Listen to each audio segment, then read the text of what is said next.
Hi brothers and sisters, welcome to this new video. அதாவது first ஒரு விளையாட்டு செய்தி மாதிரி சிரிப்பு செய்தி மாதிரி ஒரு செய்தி, அதுக்கப்புறம் ஒரு சீரியஸான செய்தி, அப்புறம் மார்க்கெட்டு, அப்புறம் வெள்ளிக்கிழமை என்ன ஆகலாம் இதெல்லாம் வரிசையா பார்ப்போம். அதாவது சவுண்ட் வருது, முதல்ல நிப்பாட்டிக்க. அப்போ விளையாட்டு செய்திட்டா என்னண்டா சிரிப்பு செய்தி. தமிழ்நாடு ஒப்பீனியன் போல் மணிக்கொண்டல் சாதகமான ஒரு நம்பர் 1. அதுல தமிழ்நாடு ஒப்பீனியன் போல் சஜஸ்ட் இதை பாருங்க. AIADMK edge over DMK, Vijay டிவிக்கு எம்ஜிஎஸ் கீ ஃபேக்டர். விஜய் இது ஒரு தடவை கூட எலெக்ஷன்ல நிக்கல, ஆனா இவர் கீ ஃபேக்டரா. ரெண்டாவது ஏஐடிஎம்கே எட்ஜ் ஓவர் டிஎம்கேன்னு சொல்றாங்க. அது எதை வச்சு சொல்றான்னு தெரியல. ஏன்டா ஏடிஎம்கே கட்சியை 4-5 பிரிஞ்சு போச்சு, மக்களை போய் குழம்பிட்டு இருக்காங்க எது உண்மையான ஏடிஎம்கே.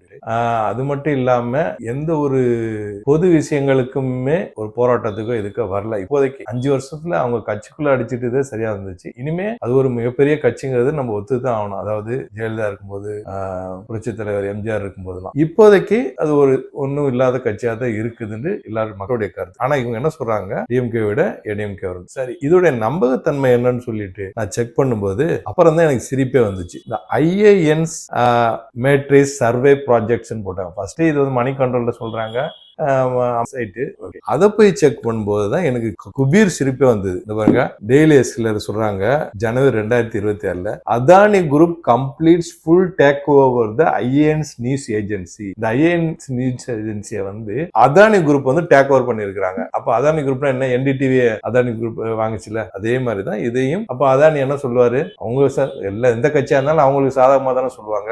அதோட நான் சிரிச்சுட்டு இது பண்ணேன். அதாவது ஒப்பீனியன் போல் இது நம்பகம் தன்மை இல்லை. இது நம்ம ஒரு விளையாட்டு சிரிப்பு செய்தி முடிஞ்சா. அடுத்தது முக்கியமானது மணிக்கொண்டல்ல வந்திருக்கு. அதாவது poor man cruise missiles how Iran's down doctrine may force India to rethink air defence. இது இந்தியா மட்டும் இல்ல, உலகம் ஃபுல்லாவே ரீதிங்க் பண்றாங்க. அதாவது பல லட்சம் பல கோடி பில்லியன் டாலர்ஸ் போட்டு எல்லாரும் டிஃபென்ஸ மிலிட்டரிய ஸ்ட்ராங் பண்ணிட்டு இருக்கும்போது ஈரான் என்ன ரொம்ப குறைந்த செலவுல ட்ரான்களையும் மிசைல்களையும் தயாரிச்சு உலகத்தையே ஒரு ஆச்சரியத்துக்கு உள்ளாயிருக்கு. இது இல்லாம அமெரிக்கா பயப்படுறத அணு ஆயுதத்தையும் குறைந்த செலவுல அவங்க வேற டெக்னாலஜி செஞ்சிருப்பாங்களோ, லேசர் டெக்னாலஜி பண்ணிருப்பாங்களோ ஐயத்துலதான் அவங்க துரி ஆராய்ச்சிட்டு இருக்காங்க. அவங்களுக்கு உளவுத்துறை மூலியமாகவும் நியூஸ் கிடைச்சிருக்கலாம். ஆனா ஈரான் அணு இது நாங்க பண்ணலன்னு ஆரம்பத்துல இருந்தே மறுத்துட்டு இருக்கு. அணு அந்த ஐஏஏ செக் பண்ணி இல்லன்னு சொல்லிருக்காங்க. ரைட்டா, இப்ப நம்ம இது விஷயத்துக்கு வருவோம். போர்மேன் மிசைல்டா அவங்க ரொம்ப கம்மியான மிசைல். இந்தியாவும் அதை பத்தி அனலைஸ் பண்ணுது. நம்ம எப்படி அதை பத்தி தயாரிக்கிறது, எதிர்கொள்றது, இதெல்லாம் ஏன்னா எக்கச்சக்கமா செலவாகுதுல்ல, அதை தவிர்க்கிறதுக்காண்டி. இது 2வது செய்தி. அடுத்தது ரெண்டையும் நம்ம இது பண்ணிக்கிறோம். லைவ் நம்ம லாஸ்ட்ல பாத்துக்குவோம், அப்புறம் டெக்னிக்கலா பார்ப்போம். அதுக்கு முன்னாடி இப்போ 2 விஷயம் இப்போ நடந்துட்டு இருக்கு. நம்பர் 1 ஒரு பக்கம் இஸ்ரேல் யுஎஸ் பின்னாடி ஒளிஞ்சுக்கிட்டு ஈரான் தலைவர்களை கொண்டுகிட்டு இருக்கு. மறுபக்கம் ஈரான் என்ன பண்ணுது, எதிரியான இஸ்ரேல் என்ன பண்ணதுக்கோ அதுக்கு எதிர்வினை மட்டும் பண்ணுது. அதாவது மிலிட்டரி அவங்க மிசைல் விட்டா இவங்க மிசைல் விடுறாங்க, இவங்க எனர்ஜி செக்டர் தாக்குனா நானும் எனர்ஜி செக்டர் தாக்குவேன், சுத்தி அமெரிக்க பேஸ்ல தாக்குவேன். இதுதான் நடந்துட்டு. குழந்தைகள் 165 பேரை கொண்டாங்க, அதுக்கு அவங்க குழந்தைய போய் கொள்ளல. மிசிலுக்கு மிசில், எனர்ஜி செக்டர். அப்புறம் டக்குன்னு நேத்து கூட பேசணும், ட்ரம்ப் இனிமே நாங்க எனர்ஜி செக்டர் தாக்க மாட்டாங்க இஸ்ரேல் அப்படின்னு சொல்லி சொன்னாரு. அதோட அந்த இது ஸ்டாப் ஆயிட்டு இருக்குன்னு வச்சுங்களேன். சரி, முந்தானையில மார்க்கெட் ரெசிஸ்டன்ஸ் போயிட்டு கீழே வந்துரும்னு நம்ம சொல்லியிருந்தோம். அதே மாதிரி ரெசிஸ்டன்ஸ்ல கீழே வந்துச்சு. நேத்து சப்போர்ட்ல இருக்கு, கீழே போகாது மேல திரும்பலாம் அப்படின்னு சொல்லியிருந்தோம். அதே மாதிரியே மார்க்கெட் இன்னைக்கு என்னாச்சுங்கிறத நம்ம இப்ப பார்க்க போறோம். திங்கக்கிழமை என்ன ஆகலாங்கிறதையும் நம்ம பார்ப்போம். ரைட்டா, கிஃப்ட் நிஃப்டி அபோல ட்ரேட் ஆனதுனால டெலிகிராம்ல கேப் அப்டேட் பண்ணியிருந்தேன். டெலிகிராம்ல ஜாயின் பண்ணாதவங்க லிங்கை பயன்படுத்தி ஜாயின் பண்ணிக்கோங்க. ஃபேக்ட்ல ஜாயின் பண்ணி ஏமாந்துட வேண்டாம். மறக்காம இந்த வீடியோக்கு லைக் பண்ணுங்க, அது ஒரு மோட்டிவேஷனா இருக்கும். நேற்றைய க்ளோஸ் 23,002, இன்றைய ஓப்பன் 23,110, 100 பாயிண்ட்ஸ் அப்ல இன்னைக்கு ட்ரேட் ஆச்சு. இந்த இடம் தான். ரைட்டா, 9:15 ஒரு லோ கிரியேட் பண்ணிச்சு 23,109. அதுல இருந்து 9:35 20 நிமிஷத்துல 23,319, 200 பாயிண்ட்ஸ் அப்ப போச்சு. நம்பர் 1 கவுண்ட் பண்ணிட்டே வாங்க. நம்பர் 1 200 பாயிண்ட்ஸ் அப். அப்புறம் 10:15 120 பாயிண்ட்ஸ் டவுன் 23,200. நம்பர் 2 11:20 1 மணி நேரத்துல 23,345, கிட்டத்தட்ட 150 பாயிண்ட்ஸ் அப்பு. அதாவது அப்பு டவுனு அப்பு. நம்பர் 3 அதுக்கப்புறமா 12:30 மணிக்கு 1 மணி நேரத்துல 23,120 லோ 200 பாயிண்ட்ஸ் டவுனு. அந்த 11:20 தான் இன்றைய ஹை கிரியேட் பண்ணுச்சு. அதுக்கப்புறமா 1:35 250 பாயிண்ட்ஸ் 23,272 கையில போச்சு 5வது தடவை. அப்புறமா 2:50க்கு 2:30 மணிக்கு பாத்தீங்கன்னா 23,067 200 பாயிண்ட்ஸ் டவுன் கீழே. அதுதான் என்னுடைய லோ கூட. கிட்டத்தட்ட ஒரு 6 டைம்ஸ் 100 200 பாயிண்ட்ஸ் மேல கீழே roller coaster ride Friday fry பண்ணிருச்சு மார்க்கெட் இன்னைக்கு. ரைட்டா, இது வந்து டே கேண்டில் மாத்திருவோம். இந்த கேண்டில் தான் கேண்டில் நீங்க இன்னைக்கு பார்க்கவே முடியாது, ஒரு கோடு மட்டும் தான் இருக்கும். இந்த கேண்டில் தான் கேண்டில் இல்ல, ஒரு கோடு மட்டும் தான் இருக்கும். Doji candle open 23,110, high 23,345, low 23,067, close 23,114, 280 points doji candle. ஓப்பனும் க்ளோஸும் சேம் கிட்டத்தட்ட 23,110, அது வந்து 23,114, வெறும் 4 பாயிண்ட்ஸ் தான். கிட்டத்தட்ட சேம் டே நம்ம எடுத்துக்கலாம். அப்போ மார்க்கெட் வந்து சப்போர்ட் எடுக்கிறதுக்கு முயற்சி பண்ணது டெக்னிக்கலா நம்ம இது பண்ணுவோம். இன்னைக்கு top gainer JSWTL 3.5% up, Tech Mahindra 3.5% up, Tata Steel 3.5% up, Coal India 3% up. Top loser Hindalco 2.5% down, HDFC 2.5% down, HDFC life வந்து 1.5% டவுன், ONGC 1.5% டவுன். ஹெவி வெயிட்டான ரிலையன்ஸ் வந்து 2% up, TCS 1.5% up, Airtel 1% up, SBI 1% up. சரி, HDFC நம்ம மட்டும்தான் நேத்து வந்து அந்த part time chairman இதானதுனால இன்னைக்கும் 2.5% டவுன் மார்க்கெட். ஸோ அதனால மேல போக முடியாம கீழே அப்படியே டிராக் பண்ணி வந்துருச்சுன்னு நம்ம புரிஞ்சுக்க வேண்டாம். ஐடி செக்டர் இன்னைக்கு 2% அப், PSU பேங்க் 2% அப், பார்மா செக்டரும் 2% அப். இன்னைக்கு பேங்க் நிஃப்டியை பொறுத்தவரை சேம், அதாவது நிப்டி மாதிரியே ஒரு டோஜி கேண்டில் தான் போட்டிருக்கு. 54,382 டு 53,297, 1000 பாயிண்ட்ஸ். மைக் கரெக்டா இருக்காங்க.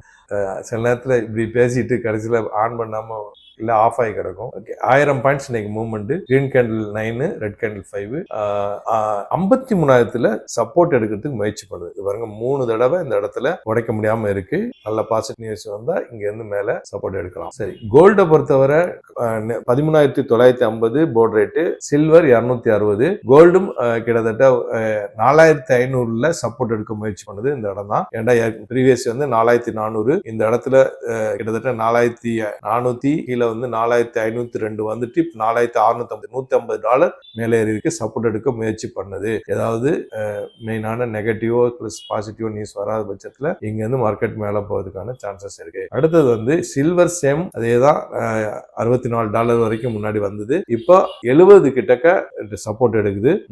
மார்க்கெட் நல்லாவே கீழே வந்திருக்கு, சப்போர்ட் எடுக்குது. அதுவும் அதே மாதிரி யுஎஸ் ஆயில் $96 இருக்கு. பிட்காயின் 60,000 பக்கத்துல சப்போர்ட் எடுக்குது. ரொம்ப நாளாவே இந்த இடத்துல உடைக்க முடியாம சப்போர்ட் எடுத்து மேல போறதுக்கு முயற்சி எடுக்குது பிட்காயின். குளோபல் மார்க்கெட்டை பொறுத்தவரை S&P 500 1/4% டவுன், நாஸ்டாக் 1/2% டவுன், இங்கிலாந்து FTSE 1/4% down, CSE Italy flat, DX Germany 1/4% down, ஜப்பானுக்கு 3% டவுன், சிங்கப்பூர் ஸ்டேட் Times 1/2% down, Hong Kong Hang Seng 3% down, Taiwan 1/2% down, Korea KOSPI 1/2% up, SCT composite 1% up, Jakarta Indonesia 17th இருந்து data வரல, ஒருவேளை Ramzan holidays இருந்தாலும் இருக்கலாம். Jakarta Indonesia. அதே மாதிரி சங்கை சைனா 1.25% டவுன். இன்னைக்கு INR கவலை அளிக்க விஷயமா இதா இருக்குது. 93.76 லைஃப் டைம் லோ கிரியேட் பண்ணிருக்குது. சரி, ஆப்ஷன் செயினை பொறுத்தவரை ஒரு நெகட்டிவ் சென்டிமெண்ட் தான் இருக்கு. 0.78 இருக்கு. இந்த பக்கம் 17 கான்ட்ராக்ட், இந்த பக்கம் 22. ஓவர் சோல்டுன்னு சொல்ல முடியாது, இருந்தாலும் ஒரு நெகட்டிவா தான் இருக்கு. பாசிட்டிவ் சைடு தான் புரிஞ்சுக்கலாம். FID ஆக்டிவிட்டியை பொறுத்தவரை மெகா மெகா மெகா மெகா செல்லரா இருக்காங்க. அவங்க என்னதான் நினைச்சிட்டு இருக்காங்கன்னே தெரியல. கூப்பிட்டு கவர்மெண்ட் பேசணும், பணத்தை ஃபுல்லா எடுத்துட்டு போயிடாதீங்க, மார்க்கெட் நிலைமை மோசமாயிட்டு இருக்கு. இந்த வரைக்கும் 7,558 கோடிக்கு வித்துருக்காங்க. அதுக்கு முன்னாடி 4,007, அதுக்கு முன்னாடி 9,300, அதுக்கு முன்னாடி 10,000 வித்து தள்ளிக்கிட்டே இருக்கிறாங்க. இந்த பாருங்க, ஃபுல் அண்ட் ஃபுல் வித்துட்டு இருக்காங்க. டிஎஸ் சப்போர்ட் பண்ணலன்னா மார்க்கெட் எங்கேயே போய் விழுந்திருக்கும். சரி, அடுத்தது வந்து ஈவென்ட்ஸ். இன்னைக்கு இந்தியாவுடைய ஃபாரெக்ஸ் ரிசர்வ் டேட்டா வர வேண்டியிருக்கு. இது இல்லாம சில நியூஸஸ் பார்த்துட்டு நம்ம டெக்னிக்கலா பார்ப்போம். ஈரான் வந்து அட்டாக் பண்ணிருக்கு 100 மில்லியன் F-35 ஜெட்டை உடைச்சு நொறுக்கிட்டதாக மணி கண்ட்ரோல்ல சொல்லியிருக்கு. அட்டாக் பண்ணி முடிச்சிருச்சு கதையை, மணி கண்ட்ரோல் வந்திருக்கு. இதை ஈரான் வந்து சொல்லியிருக்கு, இது வந்து எதிராளிக்கு எனிமியுடைய தோல்விக்கு இது ஒரு ஆரம்ப கட்டம் அப்படின்னு சொல்லியிருக்காங்க. ரைட்டா, அடுத்தது வந்து இதுல லைவ்ல பார்த்துட்டு ட்ரம்ப் என்ன சொல்றாருலாம் பார்த்துடலாம்ல. ட்ரம்ப் ஜப்பானை பிடிச்சி தொங்கிட்டு இருக்காரு. இப்போ நீனு கூடவான்னு சொல்லி ஜப்பான் டைஜஸ்டல் Trump only you can bring peace சொல்லிட்டாப்ல, கழட்டி விட்டாப்ல. ஜப்பான் வர்றதா சொல்லிட்டு இருந்துச்சு, இப்ப ஜப்பான் என்ன பண்ணிச்சு, அதுவும் கழட்டி விட்டுருச்சு. அதாவது Japan tells Trump only you can bring peace அப்படின்னு சொல்லிட்டு அவங்க போக மாட்டாங்க போல தெரியுது பேச்சை பார்த்தா. சரி, அடுத்தது வந்து இது ரஷ்யா என்ன சொல்றதுன்னு பார்த்துட்டு சைனா இது பார்த்துருவோம். Russia Titan screw and seriously concern conflict gulf. அவங்களுக்கு வந்து நல்ல வியாபாரம் நடந்துட்டு இருக்குல்ல, அதனால வந்து இந்த கல்ஃப் வாரை பத்தி அவ்வளவே இது பண்ண மாட்டாப்ல. Preparing for global energy for years. அதாவது சைனா வந்து எனர்ஜி கிரைசிஸ் வந்தா எப்படி சமாளிக்கிறதுக்கு ரொம்ப நாளாவே ரெடி ஆகி வச்சிருக்கதாக சொல்லப்படுது. ரைட்டா? ஓகே, அடுத்தது வந்து நம்ம லைவ்ல என்ன நடக்குதுன்னு பார்த்து எஸ் லைவ் லேட்டஸ்ட் வந்து 4 நிமிஷத்துக்கு முன்னாடி பஹ்ரைன் சேஸ் 141 மிசைல் 240 ட்ரோனை வந்து நாங்க இப்போ என்ன பஹ்ரைன்ல மெயினா யூஎஸ் உடைய ஆகணும், மற்ற எல்லா யூரோப் எல்லா யூகே எல்லாருமே அங்க இருந்து அவங்க பார்த்துட்டு இருக்காங்க வேலை. அதனால அங்க நிறைய அனுப்பிட்டு இருக்காங்க. ஈத் செலிப்ரேஷன் மேட் வார் அக்ராஸ் மிடில் ஈஸ்ட்ல ஈத் வந்து கொண்டாடப்படுது இன்னைக்கு. அதை பத்தி போடுறாங்க. எல்லாம் வெளியே இருந்து பெய்ரூட், லெபனான் இது பாருங்க. மஸ்ஜித் அக்ஸால எப்பவுமே பாலஸ்தீன் தொழுவது வழக்கம். இந்த தடவை தொழக்கூடாதுன்னு சொல்லி வெளியில தொழுதுட்டதுங்களை கண்ணீர் போட்டு விரட்டி இருக்காங்க. அதுக்கு போட்டிருக்காங்க அந்த நியூஸ். அப்புறம் இறந்தவங்களுடைய இது போயிருக்காங்க பாலஸ்தீனியன்ஸ்.